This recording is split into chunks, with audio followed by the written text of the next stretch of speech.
I came across this article in Business Insider and wanted to share it with y'all. 4 ways your relationship with your parents affects who you choose as a partner. From the moment we're born, our parents or caregivers help us learn to walk, talk, and navigate the world around us. So, however unsettling it may sound, it makes sense that they also unintentionally have a huge impact on our romantic relationships as adults. And this is thought to happen in more ways than one. Well established psychology theories, such as Freud's Oedipus complex and the idea that a child is some way sexually attracted to their parent, of the opposite sex, and attachment theory, which says that the bond we form with our parent goes on to shape how we operate in future relationships, are centered on the notion that our parents play a role in our love lives. The first romantic relationship many of us ever see, our parents, becomes the blueprint for what romantic love looks like to us. Melissa Stranger, a psychotherapist and licensed clinical social worker based in New York, told Business Insider. And in the same way that you might aspire to be confident like your mom or avoid being hot headed like your dad, your parents' characteristics often play a role in who you choose to pursue romantically, too, she said. I said stranger a minute ago. Stanger shared 4 ways your parents influence the partners you choose. We are attracted to what's familiar. We are often subconsciously attracted to what we know. So our parents' behavior and how they have interacted with us is thought to affect what we look for in a relationship and who we are attracted to because it's what we see as normal. This can partly be explained by the Oedipus complex, she said, the idea that young children are attracted to their primary caregiver in some way, in the sense that they meet their need for desire, attention, love, and validation. As we grow up, we no longer have the same caregiving needs, but we still have emotional needs which often get transferred onto our partners. And because people want their needs to be met, they can subconsciously be attracted to people who remind them of their parents, seeking out a corrective emotional experience. In the same vein, if someone grew up with parents who had a lot of negative traits that left them feeling neglected, they may look for a partner with similar traits in order to create a corrective emotional experience.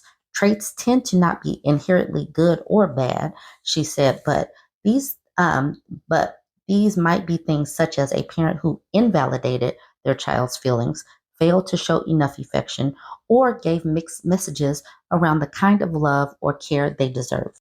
In essence, being with someone who also treats them this way as an adult unintentionally puts the person in a similar situation to the one they had growing up, in the hope that they can make it into a better or more positive experience now that they have more control. Our parents' relationship shapes our image of romantic love. Most people witness romantic love for the first time via their parents' relationship. The way that parents relate to each other impacts what normal and healthy looks like to the child later on. For example, if you saw your parents being physically affectionate with each other, often holding hands or hugging, you will see that as normal. The mold they leave you with can be helpful or unhelpful depending on how healthy their dynamic was. If your parents never argued in front of you, you might believe that fighting in a relationship is unhealthy, when in reality, disagreements are part of any healthy relationship. Another child may have grown up witnessing one parent always agreeing with the other and apologizing to avoid conflict, and might in turn believe they can't speak up for themselves or say how they feel because that would be shutting down their partner's feelings. Stanger said that it is possible to break these patterns, although it may involve the help of a therapist. Our attachment styles are formed early in childhood. The 4 attachment styles are anxious, avoidant, secure, and disorganized, provide a general outline of the most common ways people behave and feel in relationships. Someone with an anxious attachment style may ask for a lot of reassurance because they are worried their partner will leave them, while someone with an avoidant style may feel uncomfortable committing to future plans because they fear having to be vulnerable. According to attachment theory, people develop their attachment style based on the way their parents loved and cared for them. And this goes on to affect every relationship dynamic they have, including with friends, bosses, coworkers. I'm sorry, and coworkers. She believes that in different situations, people display different attachment styles. For example, if your parent was physically affectionate, but they often forgot important events, you might feel comfortable being intimate with a partner, but easily triggered and in need of extra attention from them around your birthday. So these are just some examples. Obviously, these are just some examples, and this is one woman's perspective. But this is the reason why I speak about childhood. And that's the reason why understanding the part that parents play is so important. And I am not a therapist, I am not an expert on these things, but there are books available. There is something called an ACE quiz, ACE, Adverse Childhood Experiences, that gives an understanding on how different things growing up in your childhood can impact you as adults. And people really have got to understand and educate themselves on how lots of things that happen in your childhood can impact your health, mental, physical, emotional, financial health as you age. You can get different diseases, autoimmune diseases, mental health issues because of things that happen in your childhood. So educate yourself. And this will help you understand why people are the way that they are. And this is the reason why I share stories from women and, just to help us understand the human experience a little bit more. What I have learned as a content creator who focuses on women's stories is that a lot of bad relationship choices stems from a dysfunctional or chaotic or abusive home life. So I have come to start asking, what was your childhood like? What was your parents' relationships like? And so after people will give me this story time, I ask those questions. So I'm going to start at the beginning with this woman. She says, my parents were married for 30 years before my dad died of cancer. He refused to go to the doctors until the tumor was visible in his throat to my mom. My mom ran the house, and my dad was an alcoholic. Lots of arguments growing up. My dad never remembered my birthday, and unlike my birthday or anything about me, unlike my brother, who is a junior. My mom was very lazy. Dad did everything until I was old enough to do everything in the house, around 7 or 8. My mom hated the way I would dress, saying I'm asking for attention. I had been essayed, was wearing winter clothes and a puffy coat, no skin showing in December. I tried to explain to her that a sick individual doesn't care what you wear, but she's stuck in that religious mindset no matter what proof I give her. My father never hugged me or said I love you, which led me into multiple abusive relationships, looking for love from a male. My brother is a piece of S. I told him about my dad's friend making a pass at me at 15. He didn't believe me. I told my mom about a 60 some odd year old man who would fix things for her, about him coming on to me a few years ago. Dismissed. Brother and uncle did the same. The men in my family made it so I trust no one but myself and my cat. They have let me down at every turn since I was a child. So now I'm what they called over independent, therapist said, and won't ask for help. That's why I stripped when I was younger instead of asking my parents for help. Also, I grew up in a quiet middle class neighborhood in a house. She also says, all of my past relationship choices stem from having a father in the home physically, but otherwise not there, if that makes sense. But that's a story for another day. Keep spreading these stories of women's hardships so our next generation doesn't make our mistakes. I know people edify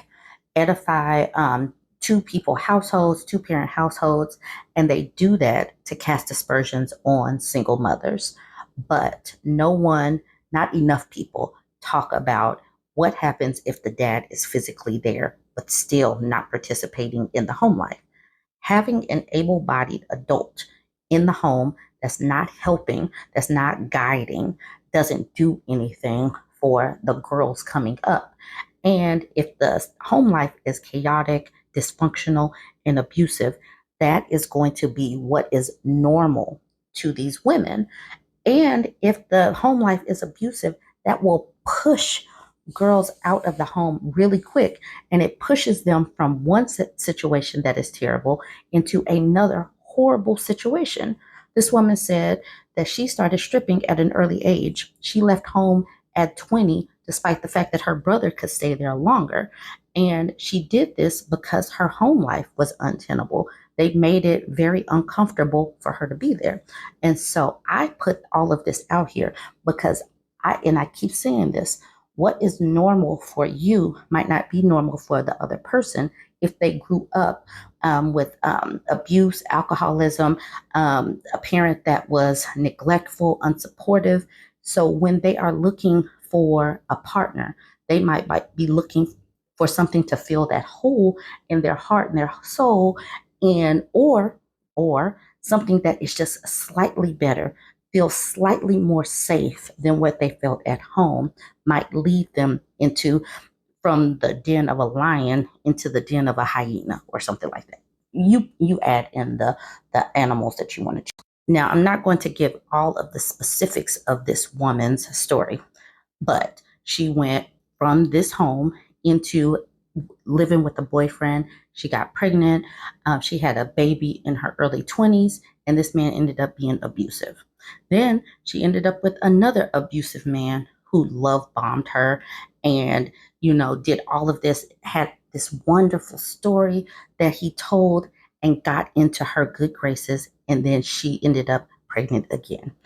And the, I tell these stories because it is so important, because our girls deserve better.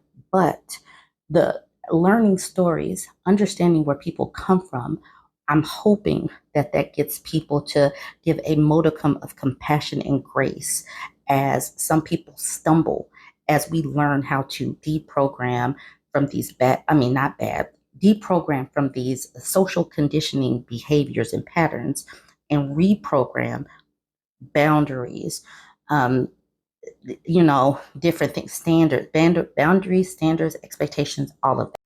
People sometimes weaponize or make light of trauma, like, you just need to go get some therapy, or you just need to heal from your daddy wounds and all that. And making light of it doesn't help the situation. A lot of people really do need therapy for what happened in their childhoods. And we do need to heal. We need to heal in many aspects. And people heal, and sometimes they don't heal. Sometimes they mask issues with drugs, alcohol, reckless sex, gambling, overspending, going from one relationship to another, sleeping too much, overworking. There are lots of ways that people mask their pain or try to dull their pain. And we need to get to the root of the issue so that we can have a healthier community and world going forward. You guys, let me know what you think about this.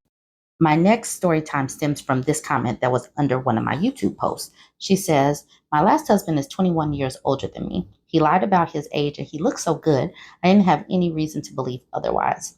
By the time I found out his real age, I was already cooked and head over heels for all the same reasons that she said he was the most amazing lover I ever had." She's referring to some of the things that was said in the previous video. He was the most amazing lover I ever had. He was so attentive to all of my needs, but that was all gaslighting. Unfortunately for me, he was an effing monster. We have been divorced for almost 10 years, and I'm still fighting his butt in court at this moment. We continued the conversation in Instagram. She says, "Yes, my second ex-husband. That pissant was 21 years older than me, and I really hate him with every inch of my being. He hunted me, and he got in good with my sorry A family, love bombed me, and tried to lock me down and ruin me with kids, and still to this day keeps trying ways to drag me and my babies back to him so he won't die alone. He's a cop and a bully. I'm just so glad to finally be done, DONE, with all of my past. He's suing me right now for full custody, and we've been divorced since 2016. He hasn't seen our kids since 2018, his choice, because I wouldn't stay with his degenerate behind any longer. We have been living in peace and healing and doing therapy for several years. Then here he comes this year out of nowhere trying to sue me for custody of the kids he abandoned. I don't have the facts, but I think it's because he sees me doing good and writing a book. I feel like this is an attack that says, how dare you level up and do good without me? How dare you not be the broken baby mama that I was supposed to rescue? I was like, so he hasn't seen his kids since 2016 and he's suing? And she's like, yep, he hasn't seen them since 2016 by his own volition. I married him in 2012 and left him that next year. It took me a few years to divorce him because he refused to divorce me and I had no money. Finally, I learned how to do it on my own for free. And then he refused to show up to court. And he actually thought that if he failed to show up and if he refused to go to court mandated co-parenting classes, that I would not be able to divorce him. He's so dumb. How did he get to be a cop? So because he refused to do all of that, and I showed the judge his text messages saying, I'm not coming to that ish, I was finally awarded a default divorce. All right, so she was awarded default divorce, child support, alimony, which he has never paid a dime of, and no visitation due to DV, and also a strong suspicion of SA towards my and our kids. The fact that he was accused in court of SA by me and the child care center that alerted me to very questionable behavior, and he refused to even come to court to defend himself. What does that say to you? Later on, I did learn that his older daughter from his previous wife said that he had SA'd her, but then she refused to come to court and testify against him, and she had threatened to unalive herself. That poor baby, she still deals with her father to this day. She continues with, so he was never bothered with being a father to our kids. He even told me he got me pregnant with our first one to lock me in. And then he got me knocked up with our youngest child to try to sabotage me from divorcing his butt. I really, really hate him.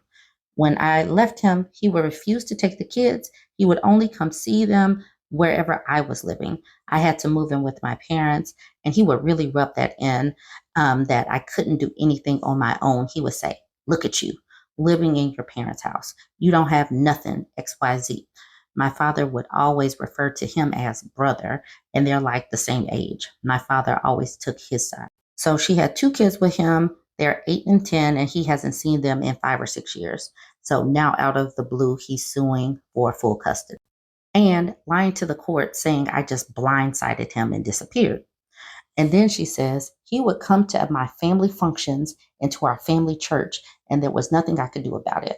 My family would always take the side of whatever man I was with because the man is always right. So, like I said, a lot of the time, a lot of the dysfunction of people's relationships can be traced back to family dysfunction. If she is never right with her own family that raised her, and these people in her family take the side of men simply because they're men, imagine what kind of relationships or what kind of behaviors or what kind of things are acceptable simply because a human is a man. Think about that. That's the reason why, once again, and I'm going to keep saying this, extend some grace and get to know somebody's story just a little bit so you can understand not just the end consequence, but how they got up to that point, because that's the only real way to get to the root cause and prevent the next person or, unravel that problem so they don't redo the problem. All right, jump in the comments and let me know what you think of this one.